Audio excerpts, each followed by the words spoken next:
नमस्कार, आप देख रहे हैं राष्ट्र प्रथम और मैं हूं आपके साथ में शोभित पाठक। न्यूज रूम लाइव में सभी दर्शकों का बहुत बहुत स्वागत है। पिछले कुछ दिनों पहले हमने कार्रवाई देखी थी एनआईए की और उसमें ईडी की संलिप्तता थी और उनका साथ भी मिला था और जिस तरीके से लगातार पीएफआई संगठन पर लगातार छापेमारी की गई थी और वहां पर कई लोगों को जो संगठन से जुड़े हुए लोग थे उनको हिरासत में भी लिया। अब गृह मंत्रालय ने पीएफआई को 5 साल के लिए बैन कर दिया है और टेरर लिंक के आरोप में आरआईएफ सहित 8 संगठनों पर भी एक्शन हुआ है। पॉपुलर फ्रंट ऑफ इंडिया को गृह मंत्रालय ने 5 साल के लिए देश में बैन किया है। देश में पिछले कई दिनों से पीएफआई के अलग अलग ठिकानों पर छापेमारी की जा रही थी और जिस दौरान अलग अलग राज्यों से 127 से अधिक पीएफआई के सदस्यों को भी गिरफ्तार किया गया था। इसके बाद आज गृह मंत्रालय ने नोटिफिकेशन जारी करके पीएफआई को गैर कानूनी संगठन घोषित करते हुए अगले 5 साल के लिए बैन कर दिया है।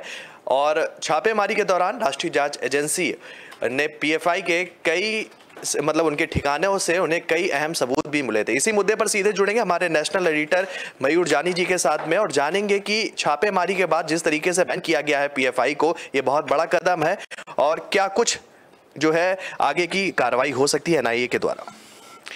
देखिए, ये एक अपने आप में बहुत बड़ा फैसला है ये, जिसकी असर या प्रभाव हम आने वाले दिनों में अच्छी तरह से देख पाएंगे। इसको हम लोग नाप भी पाएंगे। Will be able to measure this out, क्योंकि इनका ये कहना है, जो कहा गया वो ये है कि बहुत सारी आतंकी टेरर फंडिंग तो ये लोग शामिल है ही हैं, लेकिन जो जैसे शाहीन बाग का भी एक नाम बताया जाता है कि जो उस समय हिंसा हुई, आपको याद होगा ट्रंप उस समय दौरे पे आए थे, तो ये भी एक कहा जाता है कि अंतर्राष्ट्रीय स्तर पे जो हमारी छवि एक धूमिल करने की कोशिश जो है वो भी उस समय कर दी गई थी। और वो जो दंगे हुए थे दिल्ली में, उसमें पीएफआई का बहुत बड़ा रोल रहा था।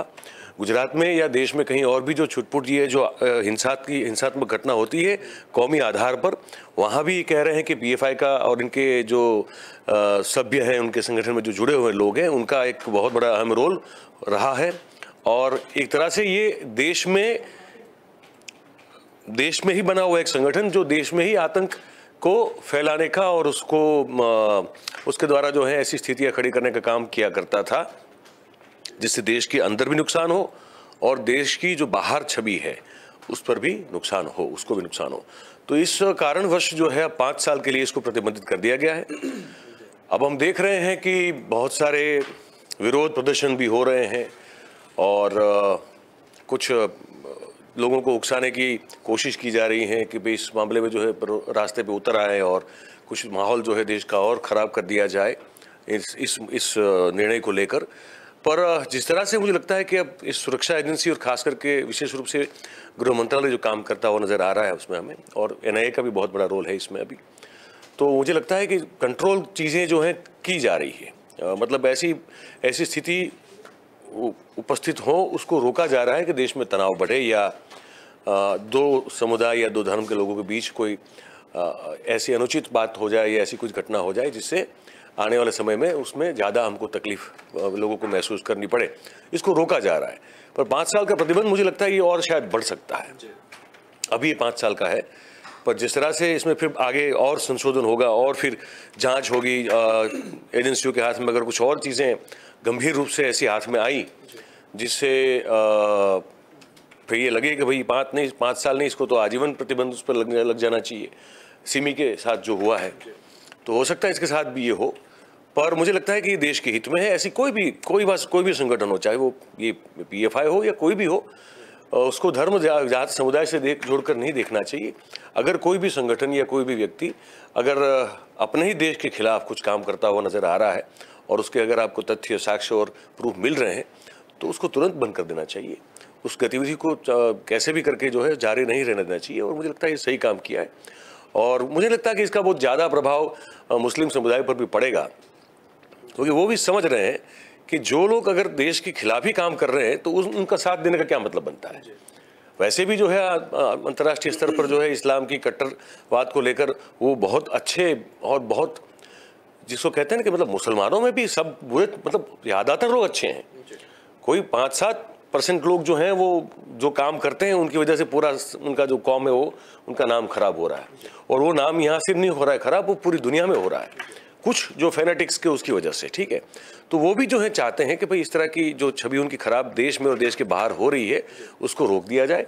तो मुझे लगता है कि उनकी ओर से कोई इतना कोई ऐसा कड़ा रिएक्शन आएगा और हो सकता है जैसे अभी 5 साल है, शायद ये आजीवन प्रतिबंध के रूप में भी हो जाए, ये भी हो सकता है अभी।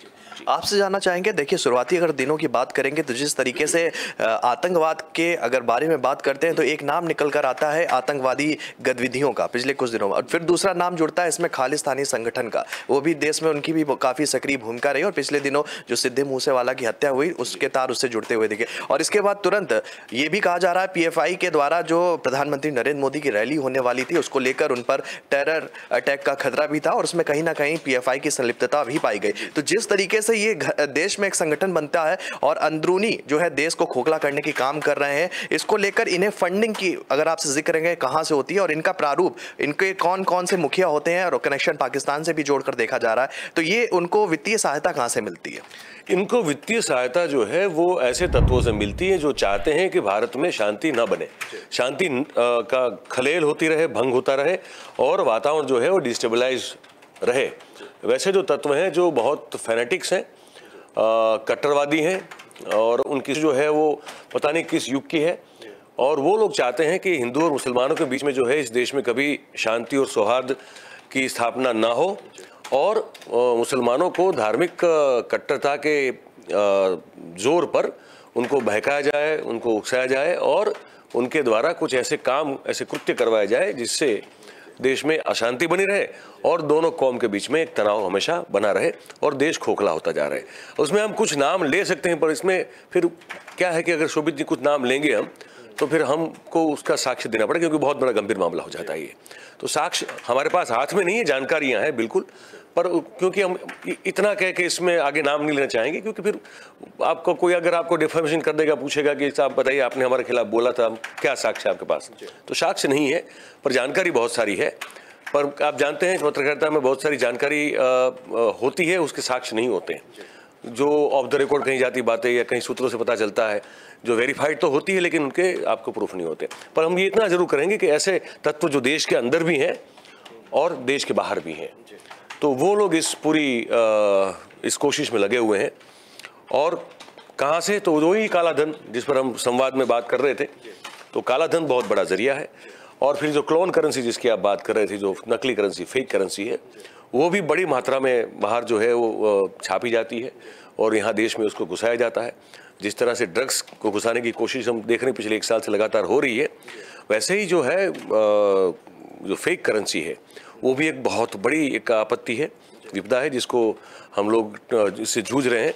तो वहीं से पैसा आता है और फिर आप देखते हैं कि फिर आगे आगे जिस तरह की गतिविधियां लोग करते हैं उसमें वो संलिप्त हो जाते हैं, फिर जिससे देश को नुकसान होता है। अंतिम सवाल मेरा इससे जुड़ा हुआ ये है सर कि PFI को तो बैन कर दिया है और बात निकल कर ये सामने आ रही है कि 8 ऐसे संगठन को चिन्हित किया गया है जिनके खिलाफ भी कार्रवाई हो सकती है। उसमें एक नाम अभी जो है उजागर हुआ जिसका नाम RIF है। तो इस तरह का भी संगठन और 8 संगठन है। सवाल मेरा ये उठता है कि इस तरह के जब संगठन जन्म लेते हैं तभी इन पर क्यों कार्रवाई नहीं होती है? क्योंकि जिस तरह की इनकी मानसिकता है, क्योंकि जन्म लेने के बाद पिछले 1-2 महीने की अगर बात करेंगे तो इनकी कार्रवाई जमीनी हकीकत पर ये शुरू कर देते हैं और लोगों के बीच में जाकर उनके दिमाग को जो है चेंज करने की पूरी कोशिश करते हैं। तो उसी दौरान क्यों कार्रवाई नहीं हो पाती है? नहीं, वो कार्रवाई आपको करने के लिए कोई आपके पास आधार तो चाहिए। अब समझ लीजिए कि मैंने आपने मिलके कोई एक संगठन खोल दिया। अब इस देश में कोई भी संगठन खोलने की किसी को भी छूट है। आप जब कोई संस्था मतलब संगठन जो सामाजिक संगठन हो तो उसको आपको रजिस्टर्ड करवाना होता है, ठीक है, और रजिस्ट्री आपकी हो जाती है तो उसमें आपका मेमोरेंडम जाता है कि किन हेतुओं को लेकर आप इस संगठन को आप खड़ा करना चाहते हैं और चलाना चाहते हैं। तो इसमें अगर सोशल पॉइंट ऑफ व्यू से अगर आपके हेतु जो हैं, एजेंडाज जो है वो सही हो तो आपको संगठन खड़ा करने से कौन रोक सकता है? अब वो खड़ा करने के बाद फिर उससे विपरीत अगर आप कुछ काम एंटी सोशल करना शुरू कर दें तो फिर जब वो काम ऐसा करना शुरू करते हैं तभी तो आप जो है जांच एजेंसियों की नज़र में आते हैं और तभी फिर उस पर कार्रवाई होती है। संगठन तो कोई भी बना सकता है। संगठन बनाने में सामाजिक हेतुओं को लेकर, अच्छा काम करने को लेकर आप कोई जाए चैरिटी कमिश्नर में उसको दर्ज करवाए तो कोई मना नहीं करेगा आपको। तो वो संगठन बनाना किसी का भी हक है। और जब वो उस हेतु के विपरीत काम करना शुरू करता है तभी तो उस पर कोई कार्रवाई हो सकती है, उससे पहले कैसे हो सकती है? तो यही कारण है कि शुरू होता है तो तुरंत क्यों नहीं होती है, तो इसलिए नहीं होती है। जी। बहुत बहुत धन्यवाद सर इस खबर पर हमारे साथ जुड़ने के लिए। तो निश्चित तौर पर पीएफआई के द्वारा कई कार्रवाई की जा रही है, पीएफआई पर एनआईए के द्वारा कार्रवाई की जा रही है और 8 संगठन को चिन्हित किया गया है जिस पर भी कार्रवाई आगे हो सकती है। इस खबर पर भी हम आगे जो है कभी चर्चा करेंगे। बढ़ते हैं दूसरी खबर की तरफ, क्योंकि दूसरी खबर भी काफ़ी ज़रूरी है और पिछले कल से हम इस खबर पर लगातार नज़र बनाए हुए हैं और दर्शकों के सामने इस खबर से जुड़े हुए संवाद को और खबरों के जो नए मोड़ हैं उनको लेकर सामने आते रहे हैं। बढ़ते हैं दूसरी खबर की तरफ कि गहलोत पर गिरेगी गाज या पायलट को पहनाया जाएगा ताज। ये सबसे बड़ा मुद्दा भी है और ये सबसे बड़ा सवाल भी है। अब सोनिया गांधी के पाले में गेंद पहुंच चुकी है और जिस तरीके से बात की जा रही थी कि राजस्थान की जो राजनीति है उसमें लगातार गतिरोध बरकरार है और उसके चलते कल सचिन पायलट दिल्ली आ गए। हालांकि उनकी तरफ से एक बयान जारी किया गया था, उन्होंने कहा कि जो राजनीतिक घटनाक्रम है इससे जोड़कर मेरा ये दौरा देखा ना जाए, लेकिन जो इशारे हैं, जो तथ्य हैं, वो पूरे घटनाक्रम में जो है सचिन पायलट की भूमिका को भी उजागर कर रहे हैं। और अब एक बात ये निकल कर आ रही है कि अशोक गहलोत भी दिल्ली में सोनिया गांधी से मुलाकात कर सकते हैं। आज या कल में जो है वो पहुंच सकते हैं। मुलाकात करने के पहले राष्ट्रीय अध्यक्ष पद के लिए जब उन्होंने नामांकन करने की उनकी बात कही गई थी तब उनका जिक्र किया गया था कि उन्होंने सोनिया गांधी से उस दौरान मुलाकात भी की थी। और अब फिर से जो राजस्थान में कांग्रेस के अंदर जो भीतरी घमासान मचा हुआ है इसको लेकर अशोक गहलोत की भी जो है भूमिका, मतलब कि सोनिया गांधी से जिस तरीके से उनका जो आपसी कनेक्शन बताया जा रहा है, जिस तरीके से वो सोनिया गांधी के बहुत ही खासम खास है, उसको लेकर भी वो मुलाकात कर सकते हैं। तो क्या कुछ और अपडेट है हम जानेंगे हमारे साथी सहयोगी तुषार से। तुषार, क्या कुछ अपडेट है इस खबर को लेकर? बिल्कुल शोभित जी, जिस तरह से हम देख रहे हैं कि कांग्रेस के भीतर अध्यक्ष पद को लेकर लगातार घमासान जारी है। जिस तरह से आप देख रहे हैं कि इसको लेकर जो सचिन पायलट हैं वो दिल्ली भी आ चुके हैं और ऐसा अनुमान लगाया जा रहा है कि 2 दिन के बाद अशोक गहलोत भी दिल्ली आ सकते हैं। इस बात की संभावना जताई जा रही है। आपको बता दूं, एक जानकारी और सामने निकल के आ रही है कि जैसा आपने शुरुआत में बताया था कि अशोक गहलोत पर गिर सकती है गाज और सचिन पायलट को पहनाया जा सकता है ताज। सीधे तौर पर इस पर यह सबसे बड़ा सवाल इस समय खड़ा हो गया है, क्योंकि सोनिया गांधी जो है, जो उनके पाले में अब गेंद है, क्योंकि जो राजस्थान में बगावत का दौर लगातार जारी था उसको लेकर जो गेंद है उनके पाले में नजर आ रही है। अब साफ तौर पर यह भी जानकारी निकल के सामने आ रही है, क्योंकि जो बगावत हुई है उसे लेकर सोनिया गांधी अशोक गहलोत से नाराज चल रही है, इस तरह की जानकारी मिल रही है। और एक जानकारी और सामने निकल कर आ रही है कि जो सीएम भूपेश हैं उन्होंने जो ये रेस है अध्यक्ष पद की, उन्होंने अपने आप को इससे हटा लिया है। तो अब देखने वाली बात ये होगी कि अशोक गहलोत पर गाज गिरती है या नहीं। जी चलिए, बहुत बहुत धन्यवाद इस खबर पर हमारे साथ जुड़ने के लिए। तो कह सकते हैं जिस तरह से तुषार ने अपडेट की कि सीएम भूपेश बघेल का एक बयान भी आया था, इशारों में कहा था कि जो राजनीतिक अंतर्कलह है उनसे जब सवाल पूछा गया मीडिया कर्मियों के द्वारा तो उन्होंने कहा कि इस पर मैं भी अभी कोई भी टिप्पणी करना काफ़ी जल्दबाजी होगा। इसी खबर पर हम जुड़ेंगे हमारे नेशनल एडिटर मयूर जानी जी के साथ में। तो लगातार कह सकते हैं कि राजस्थान कांग्रेस में हुई बगावत के बाद जैसा कि तुषार ने बोला कि सोनिया गांधी का निर्णय काफ़ी कुछ मान्य होगा। इस पूरे विवाद को लेकर प्रभारी अजय माकन और पर्यवेक्षक मल्लिकार्जुन खड़गे ने सोनिया गांधी को रिपोर्ट भी सौंप दी है, जिसके बाद उनके फैसले का इंतजार किया जा रहा है। इसी मुद्दे पर सीधे जुड़ेंगे नेशनल एडिटर मयूर जानी जी के पास में। सर, आपसे जानना चाहते हैं कि सचिन पायलट कल दिल्ली पहुंच चुके हैं और बात की जा रही है कि अशोक गहलोत भी जो है सोनिया गांधी से मुलाकात कर सकते हैं। हालांकि सीएम भूपेश बघेल का बयान आया, उन्होंने कहा कि अभी इस मामले में मैं कोई भी टिप्पणी करना नहीं चाहूंगा क्योंकि काफी जल्दबाजी होगी। तो क्या कुछ कहेंगे इस दौरे को लेकर और उनके बयान को लेकर? नहीं, भूपेश बघेल को तो वैसे भी टिप्पणी नहीं करनी चाहिए ना, वो तो उनका मामला है ही नहीं। वो तो उनका प्रदेश अलग है, इनका प्रदेश अलग है। और अभी वो उस स्थिति में तो नहीं है कि जैसे कमलनाथ को बुलाया गया था कि आप चाहिए उसमें कुछ मध्यस्थी कीजिए, उस स्तर पर अभी भूपेश, जैसे कुछ दिन पहले हमारी बात हो रही थी ना, भूपेश बघेल उस स्तर पर भी नहीं पहुंचे हैं। वो पहली बार अभी मुख्यमंत्री बने हैं और उन सबसे बहुत जूनियर व्यक्ति हैं पार्टी में, तो उनके बयान अच्छा है कि वो बयान नहीं दे रहे हैं क्योंकि उनको नहीं भी देना चाहिए। और अब जहाँ तक सचिन पायलट साहब पहुँचे हैं अभी यहाँ पे दिल्ली, तो कुछ लोग ये कह रहे हैं कि भाई वो तो ये कहने के लिए पहुँचे कि मैं कितनी बार अपमान सहन करूँगा, कुछ लोग ये कह रहे हैं। अब कुछ लोग हमको ये बता रहे हैं कि नहीं, ऐसा नहीं है। उनकी जो मुलाकात बिन बुलाए हुई थी भाई राहुल गांधी से, जब पदयात्रा जो शुरुआत हुई थी वहाँ पहुँच गए थे वो, ठीक है, और वहाँ वो दिग्विजय सिंह से मिले थे, ठीक है। वो उनके फोटो बहुत सारे अभी वायरल हो रहे हैं वहाँ पे सोशल मीडिया पे। तो कल जैसे हम वानखेड़े साहब से बात कर रहे थे, वो बहुत बढ़िया उन्होंने पॉइंट बताया था, हमने उसके बाद और थोड़ी जानकारी पाने की कोशिश की, हमको वो एंगल बड़ा सही लग रहा है। हम आज चाहते थे कि अनिल शर्मा जी जो हैं वो राजस्थान के वरिष्ठ पत्रकार हैं, वो जुड़े हमारे साथ न्यूज़ रूम में, पर उनको माता जी की तबीयत को लेकर वो अस्पताल में है तो जुड़ नहीं पा रहे अभी। हो सकता है शायद दोपहर के बाद कभी हम एक विशेष कार्यक्रम उनके साथ करें राजस्थान की अभी की स्थिति को लेकर। उनसे भी मेरी बात हो रही थी तो वो भी इस एंगल को पूरा जस्टिफाई कर रहे हैं। वो कह रहे हैं कि बात बहुत सही है, सचिन पायलट के मन में फिर से जो है मुख्यमंत्री बनने का भूत जगाया अगर किसी ने है तो वो दिग्विजय सिंह ने जगाया है, ठीक है। और उनको कहा जब वो गए राहुल गांधी के पास तो उन्होंने कहा कि सर अब तो मौका दीजिए, अब तो अशोक जी को आप बनाने जा रहे हैं। तो बताया जा रहा है कि राहुल गांधी ने उनको पूछा कि क्या आपके पास विधायकों का बहुमत है आपके समर्थन में, तो सचिन पायलट ने धड़ से हाँ बोल दिया, अरे सर सभी का है, कोई प्रॉब्लम ही नहीं है। तो राहुल गांधी अगर सबका है तो फिर वो बैठक बुलाई जाएगी, सबको पूछा जाएगा।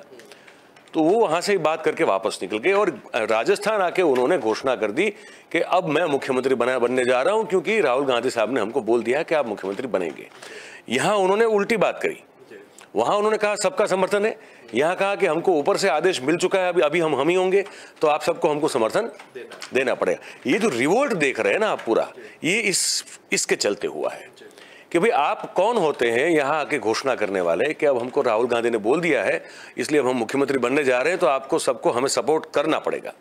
यहाँ से मामला जो है वो बिचकना शुरू हुआ है और इसकी बात जब पता चली अशोक गहलोत को तो बड़ी मैच्योरिटी से उन्होंने कहा कि ये बचकाना बातें हैं, इस पर किसी को रिएक्शन देने की जरूरत नहीं है, ये कह के उन्होंने टाल दिया। और उसके बाद फिर से उन्होंने जो कोशिश की राहुल गांधी से बात करने की, मिलने की, और कहा कि अगर आप बने, आप सभी प्रदेश कमेटी जो है वो चाहती है कि आप बने तो मैं भी चाहूँगा कि आप बने, तो आप ही दायित्व का स्वीकार कर ले और मुझे कोई पद की वो लालसा नहीं है, लेकिन आप काम करते रहें तो हम आपके साथ हैं। तो राहुल गांधी ने कहा कि नहीं भाई, नॉन गांधी ही इस बार बनेगा, हम पार्टी का काम करते रहेंगे लेकिन हम अध्यक्ष नहीं बनेंगे और आपको जिम्मेदारी हम देना चाहते हैं, देखिए आपको तकलीफ क्या है। तो उन्होंने एक बात बताने की कोशिश की कि देखिए वहाँ ये सब हो रहा है।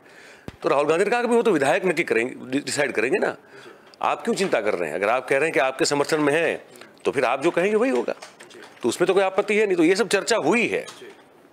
उसके बाद जब भी वापस आए और वो राहुल जी जो है वो कर रहे हैं पदयात्रा, तो मतलब बिल्कुल कटे हुए हैं। यहाँ सोनिया जी की तबीयत ठीक रहती नहीं है और प्रियंका गांधी के साथ ये जमावड़ा इनका हो गया है। तो हमको लगता है कि प्रियंका गांधी शायद इस सब में मैच्योर है, लेकिन अब लगता है कि नहीं वहाँ भी जो है वो उस राजनीतिक बुद्धि का अभाव तो वहाँ भी बहुत ज़्यादा लगता है हमको, क्योंकि ये सब लोगों ने घेरा है इसको।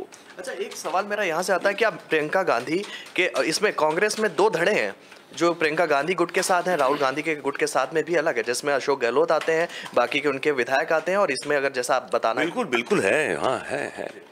अशोक गहलोत जो है वो सोनिया और राहुल के बहुत करीब है, लेकिन उतने करीब वो प्रियंका के नहीं है। और ये दिग्विजय सिंह, सचिन पायलट, विशेष रूप से सचिन पायलट, अजय माकन, ये सब जो है वो प्रियंका जी के करीब है।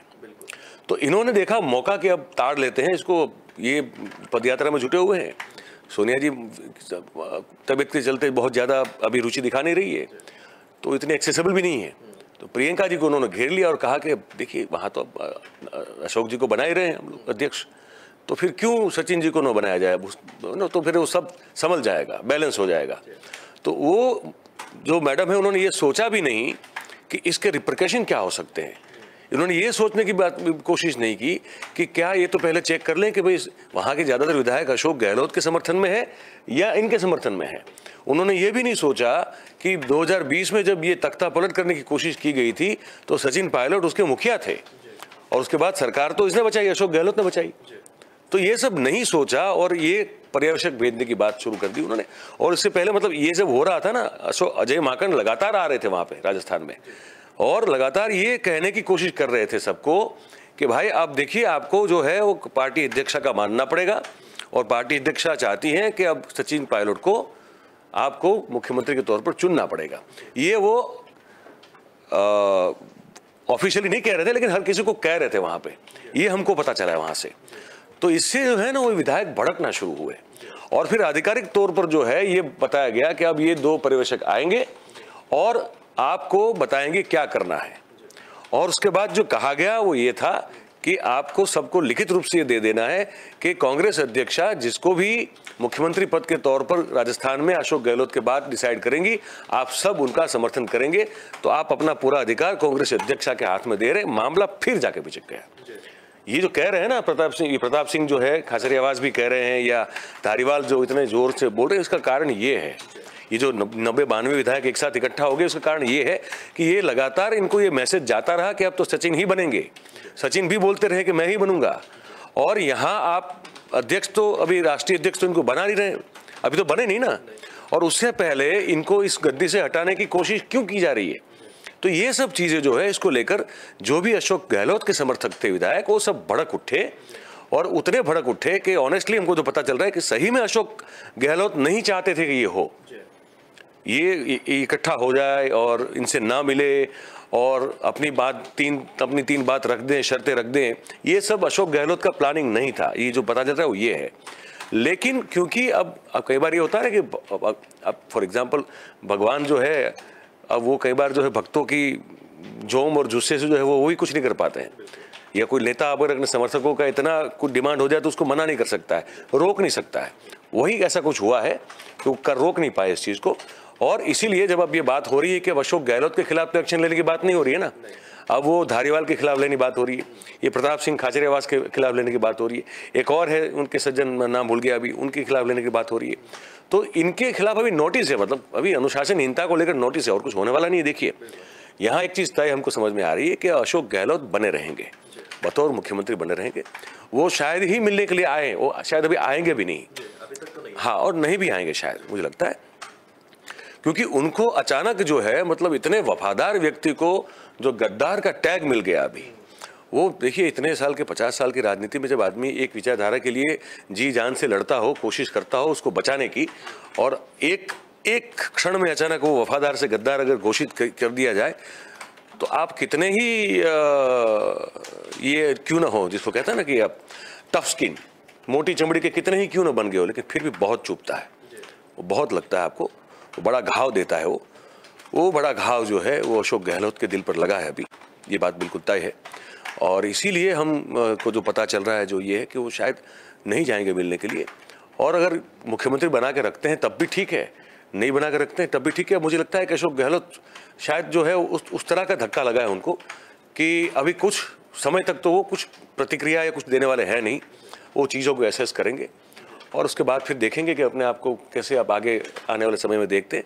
लेकिन ये बहुत बड़ी गलती अपने आप फिर से कर दी कांग्रेस ने। ये चमचों के से घिरी जो इनकी आला कमान है, ये चमचे इनका बेड़ा गर्क कर रहे हैं आज इतने सालों से, और अब इससे अब पता नहीं इससे ज़्यादा तो बड़ा क्या कर पाएंगे। ये हालत इन चमचों ने ये कांग्रेस पार्टी की कर दी है। तो फिलहाल जो लगता है वो ये है कि वो उनके खिलाफ कोई एक्शन नहीं ली जाएगी। ये तीनों के खिलाफ भी नोटिस जो है वो कारण बताओ नोटिस है, ठीक है, उससे ज़्यादा कुछ होने वाला नहीं है। पर हो क्या गया, तमाशा बन गया। कांग्रेस इतना बड़ा तमाशा बन गई, एक हंसी मजाक का पात्र बन गई। तो अब इसको कितनी गंभीरता से जनता लेगी आने वाले 2023 के चुनाव में, और इतना बड़ा जो उनका डैमेज हो चुका है वो कैसे कंट्रोल होगा। अब तो बस यही है कि वो देखना पड़ेगा इनको। पर अब ये चैप्टर जो है एक आध दिन में खत्म हो जाएगा। सर, मेरा सवाल ये होता है कि अगर अशोक गहलोत जो है राष्ट्रीय अध्यक्ष पद नहीं स्वीकार करते हैं, नहीं करते हैं, हाँ, और सीएम पद पे ही रहते हैं, फिर राष्ट्रीय अध्यक्ष पद के लिए कौन प्रमुख चेहरा हो सकता है? देखिए, कमलनाथ ने मना कर दिया साफ। उन्होंने कहा कि भाई मैं मध्य प्रदेश को छोड़ नहीं सकता, ठीक है। अब दिग्विजय सिंह साहब की बड़ी तमन्ना है कि उनको राष्ट्रीय अध्यक्ष बना दिया जाए, लेकिन दिग्विजय सिंह के साहब जो है वो कूटनीति खेल सकते हैं, पर उनको उतना समर्थन पूरे देश में कांग्रेस कमेटियों का नहीं है, वो बनेंगे नहीं। तो फिर वही कोई ना कोई स्टैम्प वाला बन जाएगा, क्या तो वेणुगोपाल या फिर खड़गे। अभी तो ये लग रहा है, हो सकता है शायद वासनिक बन जाए, क्योंकि मुकुल वासनिक भी बहुत वफादारों में से एक माने जाते हैं अब तक गांधी परिवार के, और वो NSUI में भी बहुत बड़ा मतलब अपने ज़माने में काम कर चुके हैं, और युवा कांग्रेस में भी अच्छा काम कर चुके हैं, और महाराष्ट्र से आते हैं वो, तो काफ़ी लंबे अरसे से जो है वो हाशिए में है, वो बेसिकली लो प्रोफाइल लाइफ जी रहे हैं। पर क्योंकि वो मूलतः संगठन के व्यक्ति हैं, और इन सब के मुकाबले उनमें ऐसी बहुत कम खामियां हैं, तो तो हो सकता है शायद वासनिक को बना दिया जाए अभी, क्योंकि गहलोत तभी इस जिम्मेदारी को नहीं लेंगे ऐसा लग रहा है। राहुल गांधी आ सकते हैं क्या? नहीं होगा तो फिर तो अगर आना होता तो ये सब खेल क्यों होता? नहीं, कल ये भी जिक्र हो रहा था कि राहुल गांधी की इच्छा है, ये दिखा ये नाटक है जिसका ये किया जा रहा है, इस तरह की अफवाहें भी थी। नहीं, उस थियरी को मैं खारिज करता हूँ, मैं नहीं मानता उस थियरी को। राहुल गांधी मैं कहा ना, उसमें उसको पता ही नहीं पॉलिटिक्स कैसे की जाती है, वो ये सब खेल क्या करेंगे, उनको कोई जानकारी नहीं है। और उनके आसपास जो लोग बैठे हैं वो भी उस तरह के पॉलिटिकल क्या कहते हैं, वो शब्द अंग्रेजी का मैं इस्तेमाल करूंगा तो अच्छा नहीं रहेगा, लेकिन राजनीतिक तौर से गधे हैं वो लोग बेसिकली। उनको समझ में नहीं आता है कि कैसे पॉलिटिक्स की जाती है, और कमनसीबी है कि ऐसे लोगों से घिरे हुए हैं वो लोग, तो क्या करेंगे। पर मुझे लगता है राहुल गांधी वाली थियरी को मैं नहीं मानता कि वो ये उन्होंने सब करवाया। I don't think so at all. वो दिग्विजय सिंह का सब करा धरा है। और कल फिर उनका बयान था ना कि मित्रों का कहना है कि मैं चुनाव लड़ूं, तो बहुत बड़ी गलती हो जाएगी अगर वो बनेंगे तो, क्योंकि वो उस तरह के पार्टी में बैठे भस्मासुर है जो हमेशा अपने ही सर पे हाथ रखते हैं और पार्टी को कहीं ना कहीं कुछ ऐसा बोल जाते हैं जहां उनको बोलने की जरूरत है ही नहीं। उनको क्या बोलने की जरूरत थी इस पूरे मामले में कुछ दिनों पहले कि भाई देखिए पार्टी में एक पद पर तो एक व्यक्ति एक पद पर रह सकता है ना, आप उनको कोई पूछ नहीं रहा है ना, पर वो बोल रहे हैं ना। वो पार्टी के अब तो अभी स्पोक्स पर्सन है, कुछ भी नहीं है, वो एक वरिष्ठ नेता है बस, जो कोने में बैठे हैं मध्य प्रदेश में, और जिनका एक बहुत बड़ा रोल रहा है ज्योतिरादित्य सिंधिया को परेशान करने में, और जिसकी वजह से वो सरकार वहां पे गिरी और भारतीय जनता पार्टी की सरकार बनी। तो ये सब चीजें इनकी कोई देख नहीं रहा है ना, और फिर भी कुछ भी बोलने का अधिकार उनको प्राप्त है। तो ऐसे लोग जब तो रहेंगे आपके साथ, तो भाई आपको दुश्मनों की जरूरत ही क्या है। नरेंद्र भाई और अमित भाई की कोई जरूरत नहीं है, आप अपने आप को खुद ही जो है खत्म किए जा रहे हो, तो यही हो रहा है। मेरा अंतिम सवाल ये है सर कि सचिन पायलट का क्या होगा, क्योंकि वो तो बिना कह सकते हैं बलि का बकरा बन गए हैं, और उनकी लेकिन अब उनकी आगे की छवि और दूसरी चीज है उनका जो अस्तित्व है वो पार्टी में किस तरीके से वो भूमिका निभाएंगे, क्या वो भारतीय जनता पार्टी में शामिल होंगे अगर उन्हें पद नहीं मिलता तो? उनके पास अब यही चारा है कि वो बीजेपी में शामिल हो जाएंगे। मुझे लगता है कि तुरंत शायद ना हो, चुनाव आते आते मुझे लगता है वो हो जाएगा, क्योंकि अगर गहलोत मुख्यमंत्री पद पर बने रहे तो अब इस बात का वो पूरी तरह से ध्यान रखेंगे कि पायलट को ग्रुप को खत्म कर दिया जाए, वहां उनका अस्तित्व जो है वो नामशेष कर देंगे वो। तो उनके लिए फिर चारा कोई बचेगा नहीं, उनको फिर भारतीय जनता पार्टी में जाना पड़ेगा। और अभी तो नहीं होगा, लेकिन मुझे लगता है कि शायद कुछ महीनों में वो बीजेपी में चले जाएंगे। ये उनकी गति जो है उस तरफ लग रही है बस, और कुछ नहीं है। इसी से एक सवाल ये भी है, क्या उनके जाने से कांग्रेस पार्टी को नुकसान होगा? क्योंकि जिस तरह से ज्योतिरादित्य सिंधिया जब गए थे तो उनके साथ में एक बहुत बड़ा वर्ग जो है भारतीय जनता पार्टी में शामिल हुआ था। हालांकि ये बहुत उस समय जो भी इस तरह की स्थिति उत्पन्न हो गई थी कांग्रेस के अंदर, अब अगर सचिन पायलट भारतीय जनता पार्टी का दामन थामते हैं तो कांग्रेस की छवि को या कह सकते हैं कि ग्राफ को राजस्थान में गहरा चोट लग सकती है। देखिए, जितना बड़ा नुकसान तो नहीं होगा जितना बड़ा नुकसान ज्योतिरादित्य सिंधिया के भारतीय जनता पार्टी में जुड़ने से हुआ था, लेकिन नुकसान तो होगा, क्योंकि समझ लीजिए 10 से 15 विधायक भी अगर आपके समर्थन में है तो वो भी छोटी बात तो नहीं होती है।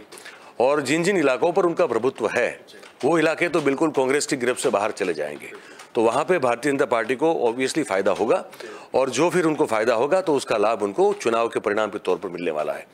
तो यही इसलिए जो है वो ये माना जा रहा है, जो हम लोग देखते हैं पॉलिटिक्स को बहुत नज़दीक से, तो हम सब लोगों का अभी ये मानना है कि चुनाव तो जब हो तब हो, लेकिन कांग्रेस अभी से इस आने वाले चुनाव में हार चुकी है।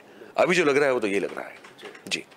तो कह सकते हैं कि जो ये पूरी तरीके से समीकरण बन रहा है उसमें कांग्रेस, क्योंकि राजस्थान में कांग्रेस का अपने अलग गढ़ रहा है और काफी समय से जो है अशोक गहलोत ने कांग्रेस को संभाल रखा था। तो आपको लग रहा है कि जो आने वाला चुनाव हो रहा है इसमें, जैसे कि अशोक वानखेड़े साहब ने कल बात की थी कि वो अब भारतीय जनता पार्टी उस पर बहुमत बना सकती है और कहीं ना कहीं कांग्रेस के हाथ से ये राज्य फिसल सकता है? हाँ, तो लग सकता है। बिल्कुल बिल्कुल बिल्कुल, ये संभावना पूरी है अभी, क्योंकि वो एक मॉरल डाउन हो गया ना आपका, एज ए पार्टी आपका मॉरल डाउन हो गया। आप जब लोगों के बीच में जाओगे तो आपने भले ही 5 साल में कितने भी अच्छे काम क्यों ना कर लियो, आपके साथ ये सवाल पूछा जाएगा भाई आप खुद अपने आप को जोड़ के रख पा रहे हो क्या? जब आप ही में यूनिटी नहीं है तो कैसे फिर आप सत्ता संभालोगे, कैसे आप सरकार चलाओगे? तो इन सब बातों पर जो है भारतीय जनता पार्टी फोकस करेगी, और ये जो उनके डेवलपमेंट की इतनी सारी योजनाएं है वो बहुत सारा काम किया है अशोक गहलोत ने, ऐसा नहीं किया है, बिल्कुल किया है, लेकिन फिर भी उन सब चीज़ों पे पानी डाल दिया जाएगा, माहौल ऐसा बना जाएगा कि ये तो यार अपने पैर में खुद खड़ा नहीं हो सकते, राज्य क्या संभालेंगे ये लोग। तो ये एक आज की स्थिति में तो बिल्कुल लग रहा है कि चुनाव तो जब हो तब 2023 में, लेकिन कांग्रेस लगता है अभी से वो चुनाव हार गई है। जी, बहुत बहुत धन्यवाद सर इस खबर पर हमारे साथ जुड़ने के लिए।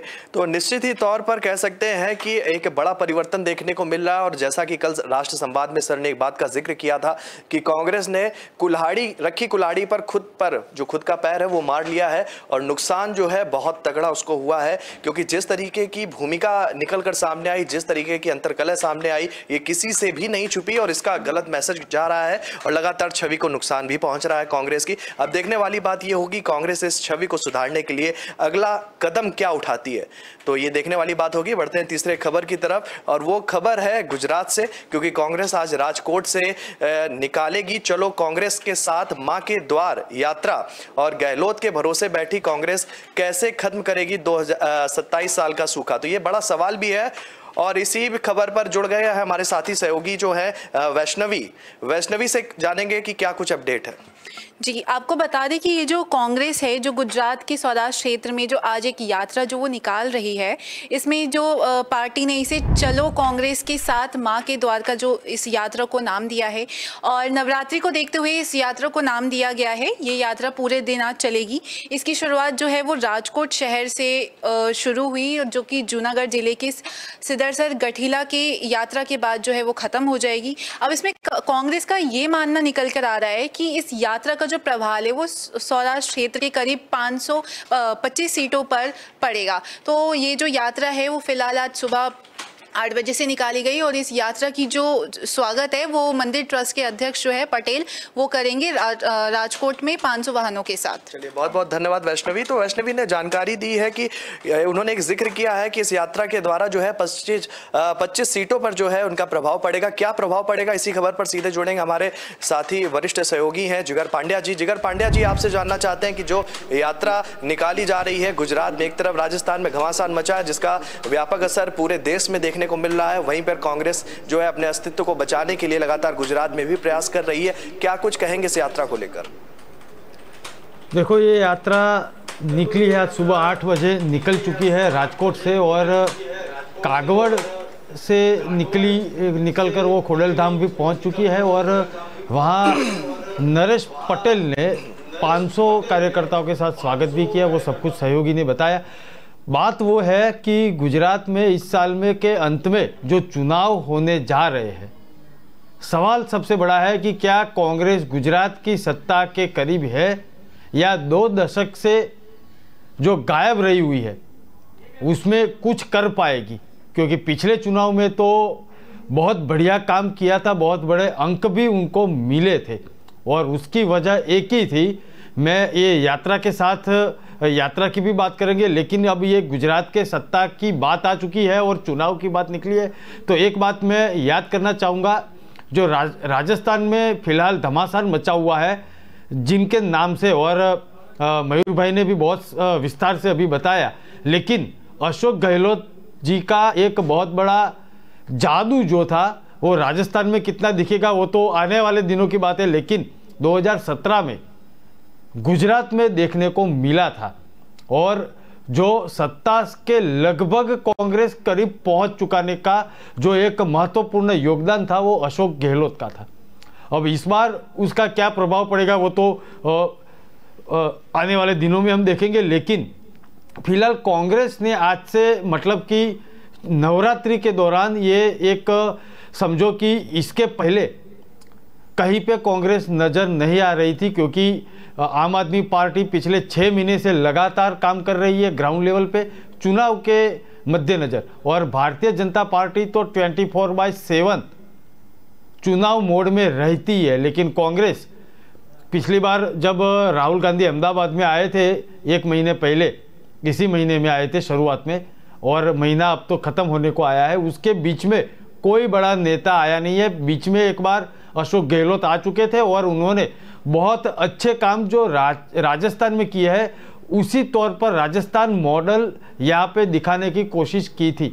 फिलहाल पिछले 2 दिन से तो ये राजस्थान मॉडल की गुजरात में हवा निकल चुकी है, और लोगों को बहुत मज़े ले रहे हैं कि राजस्थान तो संभाल नहीं पाए, गुजरात में अब क्या करिश्मा दिखाएंगे।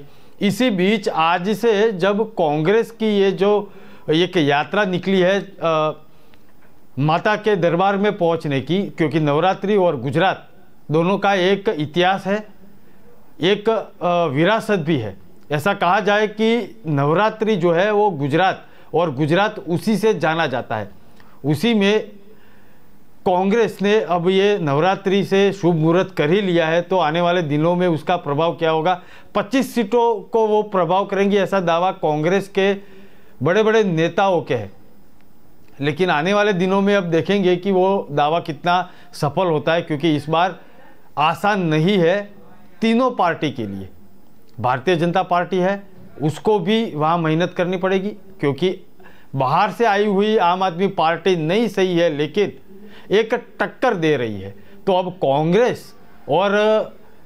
कांग्रेस का जो एक खेमा है वो बोल रहा है कि हम इस बार कुछ कमाल कर देंगे, 300 यूनिट मुफ्त बिजली दे देंगे, 3000 अंग्रेजी मीडियम स्कूल खोलने का दावा कर रहे हैं। ये पूरी बात, और एलपीजी की भी बात कर रहे हैं, 10 लाख युवाओं को रोजगार देंगे, ये सब बात कर रहे हैं। लेकिन सौराष्ट्र में कांग्रेस का जो एक नारा चल रहा है फिलहाल तो, कि चलो कांग्रेस के साथ माँ के द्वार, वो आज से शुरू हो चुका है। लेकिन उसका चुनावी जो माहौल बना हुआ है उसमें कैसे वो काम करेगा वो तो आने वाले दिनों में हम देखेंगे। 125 से अधिक सीटों के साथ सरकार बनाएगी, ऐसा जगदीश ठाकुर का भी कहना है और दावा है। एक तरफ भारतीय जनता पार्टी का जो दावा था कि हम 150 प्लस सीट लाएंगे, वो फिलहाल तो CR पाटिल जो है वो सरकार बनाने तक पहुंच चुके हैं।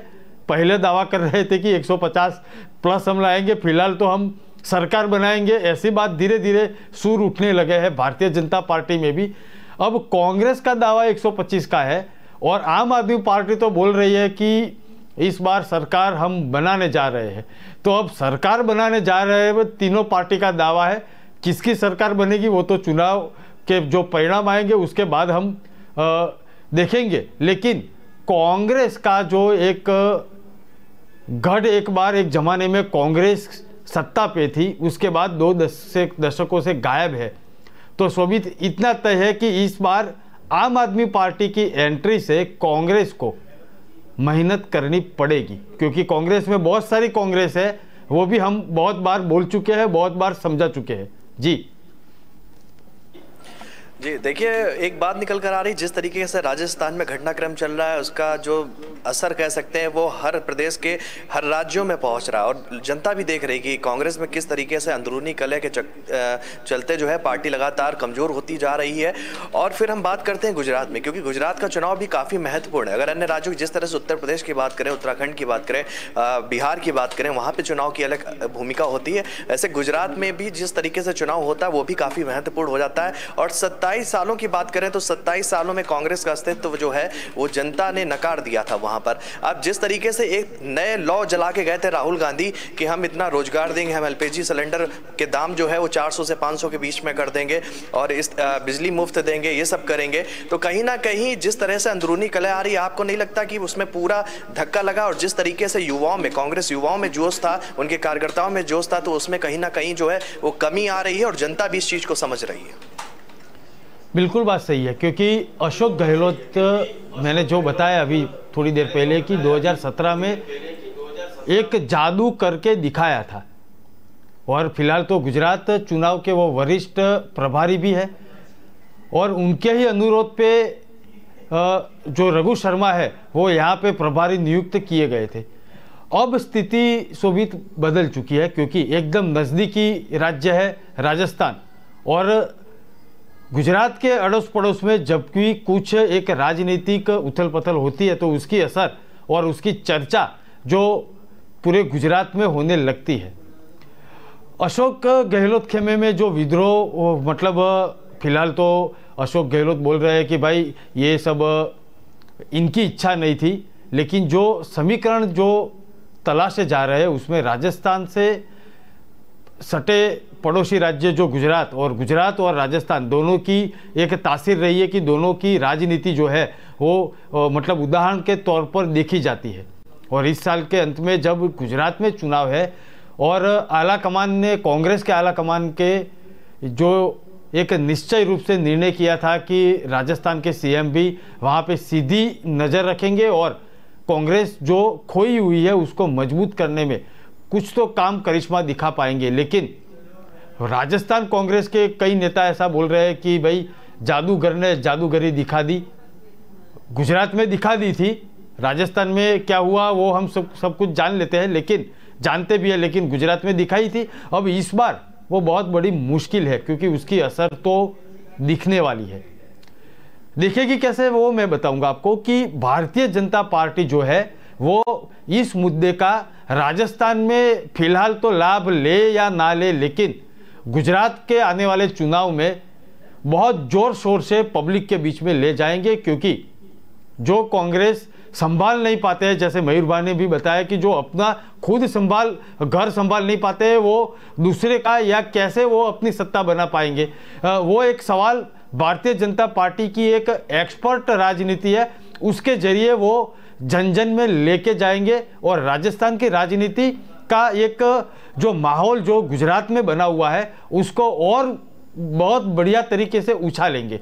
अब देखो राजस्थान में अपनी सरकार जो बीजेपी इस समय बना पाए या ना बना पाए, लेकिन गुजरात की सरकार बनाने के लिए इस मुद्दे को वो बखूबी निभाएंगे और ले जाएंगे प्रजा के बीच में। जी जी, मेरा एक सवाल ये भी है कि जैसे अगर बात करते हैं भारतीय जनता पार्टी की, आपने जिक्र किया था कि जब शुरुआती उनका उद्बोधन होता था तो वो पूर्ण बहुमत की सरकार बता रहे थे, फिर उसके बाद धीरे धीरे उनकी सीटों में लगातार उन्हीं के नेताओं के द्वारा ये कहा गया कि 125, फिर कह दिया कि हम सरकार बनाएंगे, अब यहाँ तक आ गए कि हम सरकार बना लेंगे, वो कैसे भी बनाए वो, और पूर्ण बहुमत और इस तरह की जो बयानबाजी थी वो बिल्कुल साइडलाइन होती गई। अब ऐसे में कल एक हमने गुजरात की राजनीति का चित्र देखा जिसमें CR पाटिल हैं, प्रदेश अध्यक्ष हैं भारतीय जनता पार्टी के गुजरात के। उन्होंने अपने कार्यकर्ताओं को नसीहत दे डाली। उन्होंने कहा कि आप सभी को समूहवाद से बचना होगा। समूहवाद का एक उन्होंने शब्द प्रयोग किया। तो आपको लगता है, क्योंकि आप गुजरात की पृष्ठभूमि से जुड़े हुए हैं और गुजरात की राजनीति को काफी लंबे अरसे से जो है वो देख रहे हैं, आपको लगता है कि कहीं ना कहीं अब गुजरात के अंदर भारतीय जनता पार्टी के जो कार्यकर्ता हैं, जो उनके नेता हैं, जो उनके ब्लॉक स्तर का नेता है, उनके अंदर समूहवाद यानी कि गुटबाजी भी तेज हो रही है, जिसको उन्होंने बचने की नसीहत दे डाली है? देखो भारतीय जनता पार्टी एक ऐसी पार्टी है, गुजरात नहीं पूरे देश की हम बात कर लेते हैं तो वहाँ पे शिस्त सबसे ऊपर है। समझो कि गुटबाजी जो कांग्रेस में है वैसी गुटबाजी अगर होगी अंदरूनी तौर पे, फिर भी वो सपाटी पे नहीं आएगी। एक दूसरे पे बयानबाजी कभी वो लोग आज की तारीख में भी करते नहीं है। भले ही कुछ विचार से वो सहमत नहीं है एक दूसरे नेताओं के साथ, लेकिन शिस्त जो है वो उनके जो एक संस्कार जो है वो पहले से, जब पार्टी के अंदर कोई भी नेता हो कार्यकर्ता हो उसको पहले से ही ये समझा दिया जाता है कि भाई शिस्त वो सबसे ऊपर है और आला कमान जो रहता है उसकी ही बात माननी पड़ेगी। और बहुत बड़े नेताओं ने, देखो एक उदाहरण के तौर पे मैं बोल दूंगा कि 12 बजे तक कोई एक कार्यक्रम में, धार्मिक कार्यक्रम में रूपाणी सरकार थी और 1-1:30 बजे तक तो या दोपहर तक तो वो सरकार गिर चुकी थी, हटा दिया गया था और दूसरे मुख्यमंत्री के तौर पे भूपेंद्र पटेल बिठा दिए गए थे शाम तक, दूसरे दिन तक। तो ये जो निर्णय है आला कमान अगर लेती है और जब ये निर्णय ले सकती है तब भी विरोध के सुर नहीं उठे थे, तो ये आपसी सुर की जो गुटबाजी की बात है वो भारतीय जनता पार्टी में अगर है, फिर भी सपाटी पे नहीं है। जो है वो संबोधन दे रहे हैं, सीधे जुड़ेंगे उन्हीं के साथ में। रत्न लताजी को भावभीनी श्रद्धांजलि देता हूं। मैं प्रभु श्री राम से कामना करता हूं उनके जीवन का जो लाभ हमें मिला वही लाभ उनके सूरों के जरिए आने वाली पीढ़ियों को भी मिलता रहे। साथियों, लता दीदी के साथ जुड़ी हुई मेरी कितनी ही यादें हैं, कितनी ही भावुक और स्नेहिल स्मृतियां हैं। जब भी मेरी उनसे बात होती उनकी वाणी की युग परिचित मिठास हर बार मुझे मंत्र मुग्ध कर देती थी। दीदी अक्सर मुझसे कहती थी, मनुष्य उम्र से नहीं कर्म से बड़ा होता है, और जो देश के लिए जितना ज्यादा करे वो उतना ही बड़ा है। मैं मानता हूं कि अयोध्या का ये लता मंगेशकर चौक और उनसे जुड़ी ऐसी सभी स्मृतियां हमें देश के प्रति कर्तव्य बोध का भी एहसास कराएगी। साथियों, मुझे याद है जब अयोध्या में राम मंदिर निर्माण के लिए भूमि पूजन संपन्न हुआ था तो मेरे पास लता दीदी का फोन आया था। वो बहुत भावुक थी, बहुत खुश थी, बहुत आनंद में भर गई थी और बहुत आशीर्वाद दे रही थी। उन्हें विश्वास नहीं हो रहा था कि आखिरकार राम मंदिर का निर्माण शुरू हो रहा है। आज मुझे लता दीदी का गाया वो भजन भी याद आ रहा है, मन की अयोध्या तब तक सूनी जब तक राम न आए। अयोध्या के भव्य मंदिर में श्री राम आने वाले हैं और उससे पहले करोड़ों लोगों में राम नाम की प्राण प्रतिष्ठा करने वाली लता दीदी का नाम अयोध्या शहर के साथ हमेशा के लिए स्थापित हो गया है। वहीं रामचरित मानस में कहा गया है, राम ते अधिक राम कर दासा, अर्थात राम जी के भक्त राम जी के भी पहले आते हैं। संभवतः इसलिए राम मंदिर के भव्य निर्माण के पहले उनकी आराधना करने वाली उनकी भक्त लता दीदी की स्मृति में बना है चौक भी मंदिर से पहले ही बन गया है। साथियों, प्रभु राम तो हमारी सभ्यता के प्रतीक पुरुष है। राम हमारी नैतिकता के, हमारे मूल्यों, हमारी मर्यादा, हमारे कर्तव्य के जीवंत आदर्श हैं। अयोध्या से लेकर रामेश्वरम तक राम भारत के कण कण में समाये हुए हैं। भगवान राम के आशीर्वाद से आज जिस तेज गति से भव्य राम मंदिर का निर्माण हो रहा है, उसकी तस्वीरें पूरे देश को रोमांचित कर रही है। ये अपनी विरासत पर गर्व, इसकी पुनः प्रतिष्ठा भी है और विकास का नया अध्याय भी है। मुझे खुशी है कि जिस जगह पर लता चौक विकसित किया गया है वो अयोध्या में सांस्कृतिक महत्व के विभिन्न स्थानों को जोड़ने वाला प्रमुख स्थलों में से एक है। ये चौक राम की पैड़ी के समीप है और सरयू की पावन धारा भी उससे बहुत दूर नहीं है। लता दीदी के नाम पर चौक के निर्माण के लिए इससे बेहतर स्थान और क्या होता। जैसे अयोध्या ने इतने युगों बाद भी राम को हमारे मन में साकार रखा है, वैसे ही लता दीदी के भजनों ने हमारे अंतर मन को राममय बनाए रखा है। मानस का मंत्र श्री रामचंद्र कृपालु भजमन हरण भव भय दारुणम, या फिर मीराबाई का पायो जी मैंने राम रतन धन पायो। अनगिनत ऐसे भजन, बापू का प्रिय भजन वैष्णव भजन हो या फिर जन जन के मन में उतर चुका तुम आशा विश्वास हमारे राम, ऐसे मधुर गीत हो। लता जी की आवाज में इन्हें सुनकर अनेकों देशवासियों ने भगवान राम के दर्शन किए हैं। हमने लता दीदी के स्वरों की दैवीय मधुरता से राम के अलौकिक माधुर्य को अनुभव किया है। और साथियों, संगीत में ये प्रभाव केवल शब्दों और स्वरों से नहीं आता। ये प्रभाव तब आता है जब भजन गाने वाले में वो भावना हो, वो भक्ति हो, राम से वो नाता हो, राम के लिए वो समर्पण हो।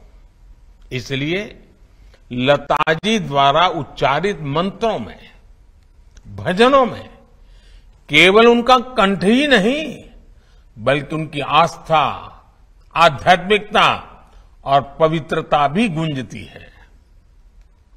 साथियों, लता दीदी की आवाज में आज भी वंदे मातरम का आह्वान सुनकर हमारी आंखों के सामने भारत माता का विराट स्वरूप नजर आने लगता है।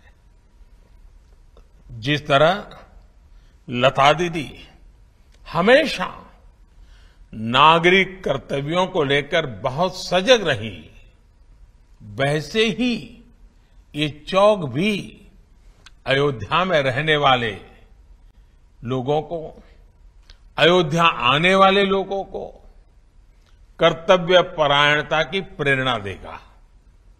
ये चौक, ये वीणा अयोध्या के विकास और अयोध्या की प्रेरणा को भी और अधिक गुंजायमान करेगी। लता दीदी के नाम पर बना ये चौक हमारे देश में कला जगत से जुड़े लोगों के लिए भी प्रेरणा स्थली की तरह कार्य करेगा। ये बताएगा कि भारत की जड़ों से जुड़े रहकर आधुनिकता की ओर बढ़ते हुए भारत की कला और संस्कृति को विश्व के कोने कोने तक पहुंचाना, ये भी हमारा कर्तव्य है।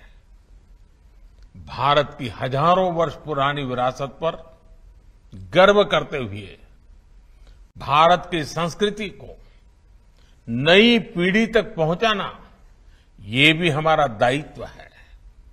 इसके लिए लता दीदी जैसा समर्पण और अपनी संस्कृति के प्रति अगाध प्रेम अनिवार्य है। मुझे विश्वास है भारत के कला जगत के हर साधक को इस चौक से बहुत कुछ सीखने को मिलेगा। लता दीदी के स्वर युगों युगों तक देश के कण कण को जोड़े रखेंगे। इसी विश्वास के साथ अयोध्या वासियों से भी मेरी कुछ अपेक्षाएं हैं।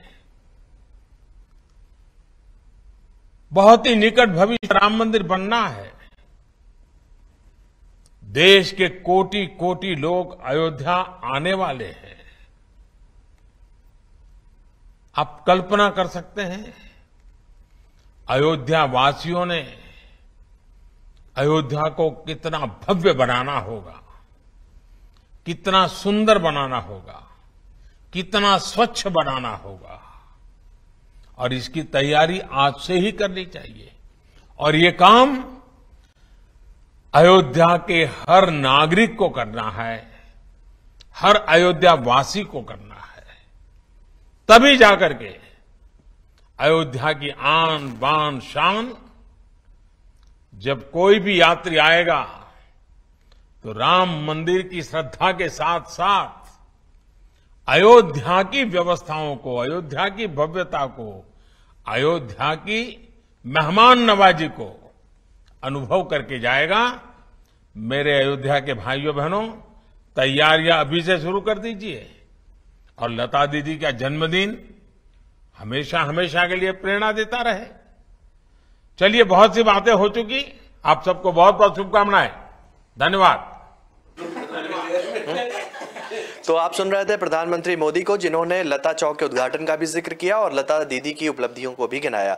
तो फिलहाल आज हमने बात की दिन की 3 बड़ी खबरों के बारे में, जिस पर आज हमारी नजर लगातार बनी रहेगी। फिलहाल न्यूज रूम लाइव में आज के लिए इतना ही। कल हम फिर हाजिर होंगे 12 से 1 बजे के बीच दिन की 4 बड़ी खबरों के साथ। दर्शकों को बताना चाहेंगे कि अगर वो देश और दुनिया से जुड़ी खबरों को विस्तार से जानना चाहते हैं तो वो हमारी वेबसाइट www.kalamkartavya.com पर जाकर खबरों को देख सकते हैं। तो फिलहाल मुझे दीजिए इजाजत, तब तक के लिए नमस्कार।